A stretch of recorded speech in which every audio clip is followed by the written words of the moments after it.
helped them a lot. I put tariffs on things coming in to the country, including beef. And that gave them a chance to finally have a decent industry. We are going to be talking to them. They're great people, but they've been hurt for 25, 30 years. They've been losing because other countries have taken advantage of them. And by putting tariffs on, they've been able to make a few dollars. They've been able to have an industry.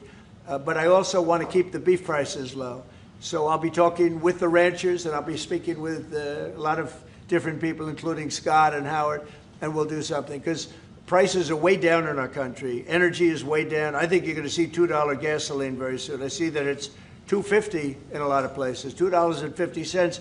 We were heading to $5, $6, and $7. If Biden didn't go back to my policy toward the end, you would have seen, but he didn't go back to the full policy, and he missed the most important thing. So we were up to, we were way up. I think you're going to see $2 gasoline. We couldn't even break that number. That's a big difference. The only cost that's really up is beef, and the fake news only wants to talk about beef. And what I did is I made it possible for those people to survive. They're incredible people, but they were being decimated by other countries, and I didn't want that to happen. So prices are way down, groceries are down, everything's down, energy's way down, even interest rates with a bad chairman of the Fed. He's terrible. He's a fool. But even interest rates are down. So our country has never done better. We're going to take in, I think, $21 trillion this year. No country has ever taken in more than $3 trillion. And we're going to take in $21 trillion of investments because of the tariffs. If we didn't have tariffs, we would be a mess. We would be a national security problem. And we've done a job. So I'm very happy about that. We're going to do something very quickly and easily on beef to get it down. The ranchers understand that. They're so happy for what I've done. I saved them. I don't think you'd have any beef in this country if I didn't do that. So we're very proud of that. Yeah, Brian? Yes, sir. Yesterday in Los Angeles, immigration officials were attacked by some protesters in an attempt to arrest an illegal alien. Gavin Newsom, other Democrats have used very aggressive language in terms of how to address ICE agents out in the field. Is there any responsibility that we can place on Gavin Newsom and other elected officials for using such aggressive language? Well, Gavin has to be careful. Remember that when I first came in, they had a terrible riot in Los Angeles. They had the fires, which shouldn't have happened. They didn't have the water for the fires. They should have had the water coming in from the Pacific Northwest. They didn't have the waters. They didn't have water in the hydrants or the sprinklers. So they had the fires, and then they had the riot. And if we didn't go and take care of that riot, you would have lost Los Angeles. You would have canceled the Olympics, which is because of me in Los Angeles.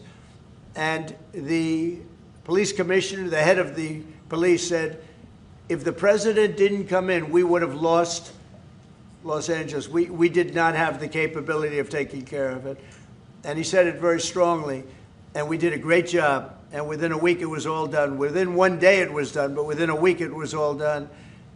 And then they go back to their normal practice of weakness, of not taking care of criminals, meaning taking care of putting them in jails where they should be.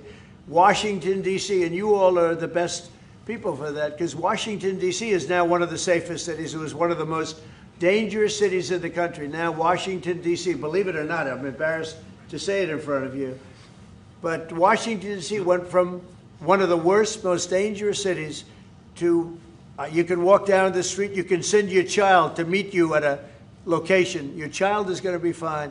We have a very, very safe city, one of the safest, and, very proud of that. Memphis, by the way, is coming along fantastically. We're in Memphis right now. We had the FBI in Chicago. We're doing things. We haven't served Chicago yet. When we do, Chicago will be very quickly a very, very safe city. But if you look at what's happening in Memphis, it's great. But you got to look at Washington. People are coming up to me, people that work in the White House, they're saying, thank you, sir. And I immediately know what they're thanking me about. It's thanking, they can walk to work. They would never walk to work a year ago. They can walk into work and they feel safe and secure, and it's beautiful. And I'll tell you what, it's really an honor to add that great ballroom to the structures in Washington. It's going to be one of the great ballrooms of the world. And I think it's going to be something you're all going to be very proud of. As it relates to your meeting that's coming up with President Xi, what do you hope comes out of that meeting? What deliverables come I think we'll make a deal. I think we're going to make a deal on the rare earth is the least of it.